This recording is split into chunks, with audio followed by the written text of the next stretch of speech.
Everyone, don't waste your time and let's go start this video and watch this video. Good morning, it's time for my Saturday shift. It's currently 7:48 in the morning and I start at 8. I'm supposed to get off at 4 and I need to get off at 4 because I have plans after. So yeah, see you guys later. Hey guys, it's 4:03. I just got off and I'm going straight up to the slopes. So yeah, that's all. Bye guys. Hey guys, it's 9:28. I start at 9:30. I'm running a little late today, but I work another 8 hours, so yeah. Hi guys, it's 5:34. I got out on time and I also got paid, so I'm going to tell you how much I made. My paycheck was $476.39 for all the shifts that you just watched. This is how much money I made in the month of July as someone working 4.5 jobs, I guess, if you count social media. So my full-time job, what I get paid in my salary, I get paid $1,448.59 twice a month for a total of $2,896.98. I'll try to keep a running total here. I'm also a hostess, and at my restaurant, I got paid twice a month. One paycheck was $133.63, and the other was $218.06, which is a total of $351.69. I do marketing for a local company separately. It's like a contract, and I got 3 paychecks from them this month. One was $111.68. The other was $411.12. And then the last one was $234.19. That one just kind of varies about how many hours I'm able to put in. And the total for that was $756.99. My last job is nannying / dog sitting, which varies, but I got paid 4 times for that, $330 for dog sitting, $102, $150, and then $90 were my weekly pay for the weeks I nannied, which is a total of $672. Americans are doing something that was once considered extremely uncomfortable. They're showing strangers exactly how much money they make. Paychecks and salary numbers are appearing all over social media, and the reactions are all over the place. Some viewers see a 6-figure income and think, that's incredible. Others see the same number and say, that's barely enough where I live. So why are people suddenly so willing to reveal their income, and what do these numbers really tell us? For a long time, talking about your salary was almost taboo. People were often told that money was private and that asking someone how much they earned was inappropriate. But social media has changed that. Workers are now posting their hourly rates, annual salaries, paychecks, overtime, and even what gets taken out for taxes and benefits. For some people, the goal is salary transparency. They want other workers to know what certain jobs actually pay and use that information when negotiating their own wages. For others, it's simply curiosity. People want to know what their neighbors, friends, and strangers around the country are actually earning. But here's where things get interesting. 2 people can earn exactly the same salary and have completely different financial lives. Someone earning $70,000 in one part of America may have a very different lifestyle from someone earning $70,000 somewhere else. Housing costs, taxes, transportation, healthcare, childcare, and everyday expenses can dramatically change how far a paycheck goes. That's why a salary number by itself doesn't tell the complete story. And this is one reason why some paycheck videos create so much confusion. Viewers see the number, but they don't always see the expenses behind it. Let's break down my budget and salary as a high school history teacher. One of the things that I think isn't talked about enough is salary and how to budget properly as a teacher. So I kind of wanted to make a video on this. I am a 3rd-year high school teacher here in the state of Arizona. So to start, I bring in about $3,000 after taxes. Some months it's a little bit lower. Some months it's a little bit higher due to if it's basketball season, if I'm getting my stipend and my addendum for it. So maybe some months I'll be making $3,200, $3,300, $3,400 sometimes, or maybe some months I'm making $2,800. So I kind of just went with breaking it down with $3,000, which is typically what I make in a month. I am a server at a restaurant. How much do you make? About $12,000 a year. Okay. And what's your dream job? I want to be a director for movies. Yeah. I'm in the Marine Corps. I'm in military. Cool. And how much do you make? So I make, I think it's like $50,000 a year, and then plus like other benefits like housing and stuff. So. And how long have you been in the Marine Corps? I recently just joined, so about a year. $4,000 a month is what I bring home as a teacher. I get paid once a month. I have a master's degree and I've taught for 17 years. My mortgage has gone up. My insurance has gone up. taxes have gone up and my teacher paycheck stayed the same. Just gonna share some truth. I work 41 hours a week at my first job, okay? That's my first job. 41 hours a week. When I'm not working there, I DoorDash. I can't pay my bills. What in the is this world turned into? What are we dealing with? I took a second job waiting tables, but I just can't do 5:45 in the morning to 10 o'clock at night. Sorry, I can't. I can't physically do that. That's too much. So I have two adult children. One is 18 going on 19 and the other one is 21. My 18-year-old is working currently as an HVAC apprentice and working on getting certified, but he's making $16 an hour, which I live in a small to mid-sized Missouri town, so that's pretty typical around here. Wages are, low compared to a lot of places, but so is the cost of living. And I'm now sitting here thinking about my own situation, where my own currently hourly wage is, and considering if I was their age, if I was just starting out. So thinking about buying the same house that I live in right now at its current value, at current interest rates, with the same percent down payment that I paid for this house back in 2017. And I realized that my payment would be double what it currently is. And I, as a 40-year-old woman who has been working for 24 years of my life, could not afford this place on my own. At 40 years old, I would need a roommate in order to live in this very modest, 1,300 square foot, 1968 ranch style home. It's not a fancy house by any stretch. It's what most people would consider to be essentially a starter home by today's standards. And I could not afford it on my own on my current wages. So my question is, how the hell are we expecting these young kids to do it? For someone to start out, even in my area, in rural Missouri, they would have to make $30 an hour in order to be earning a living wage, in order to live on their own and support themselves without the help of a spouse or a roommate, just for a single person to live and make it on their own, to be able to afford a vehicle payment, vehicle insurance, a mortgage or rent payment, and all of the utilities and groceries and cell phone bills and stuff that go along with just living your life. That's no fun stuff. It's just to live. They would need to make $30 an hour. I make only $4,000 a month as a new grad nurse in Florida. Let's talk about it. We live in a state where a great deal of our population is the elderly, so we need lots of nurses in this state. There are so many hospitals in such a small and dense areas. There are so many nurses in Florida, and yet we are living paycheck to paycheck.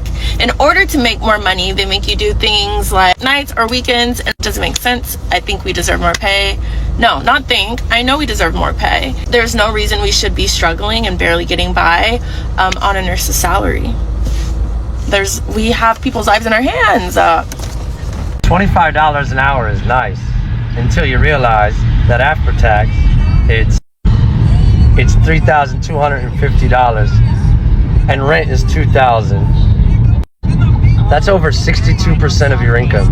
What is a livable wage in 2026? Let's run the numbers and figure this out. Let's say you want to live by yourself and you get an apartment for $1,500 plus utilities, $400 for groceries, $300 for a used car, $150 for insurance, $150 for employee-sponsored healthcare, $100 for gas, $100 for personal care, $50 for cell phone, $50 for internet is $2,800, which I think is survival. That is the bare minimum that Americans need in 2026. So if you want to go further than that, I would say $200 for savings a month, $200 investing, $200 for fun, and $100 for subscriptions would put you at $3,500. Now in this example, there's no credit cards, no student loans. This person does not have children. They're not saving for anything luxurious. They got their savings, but that's more for emergencies, not for a house or anything like that. If you make $15 an hour, your take-home pay is going to be $22.10. So that's going to put you below surviving. So you're probably going to need a roommate making $15 an hour. If you make $20 an hour, your take-home is going to bump up to $28.80, which is going to put you right at surviving with $80 to spare, but it's surviving paycheck to paycheck, and you're kind of stressed out because you don't have much of savings or investing or anything like that. $25 an hour is going to put you at $35.60. I would say this is livable. You get everything on the list and you've got an extra $60, but it's livable paycheck to paycheck. And then $30 an hour or $62,400 is the first wage that I think puts you in the thriving category. Your take home is $42.40 and you have an extra $750 a month after everything on this list.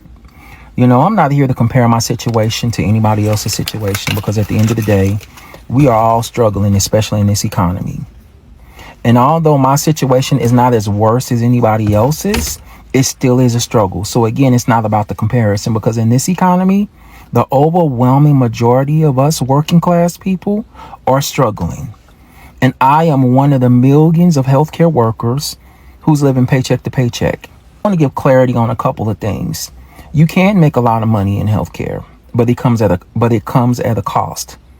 I wanted to hop in and be a part of the conversation that Casanova started about truthful disclosure about your finances in this economy. Some of y'all gonna be like, you make good money. I do. But when I look at my check as a healthcare worker, I'm lucky if I get half my check after federal taxes have been taken out, after state taxes have been taken out, after my retirement has been taken out, after all of the shit that they charge me a la carte on my insurance, my vision, my supplemental disability. I barely get a little bit more than half my check. And it's a lot of people in healthcare that make well above minimum wage like I do that are still living paycheck to paycheck. And I'll be very honest. I owe the IRS about $20,000 in back taxes, almost $20,000 in back taxes that I give them a payment for every month. I have credit card debt.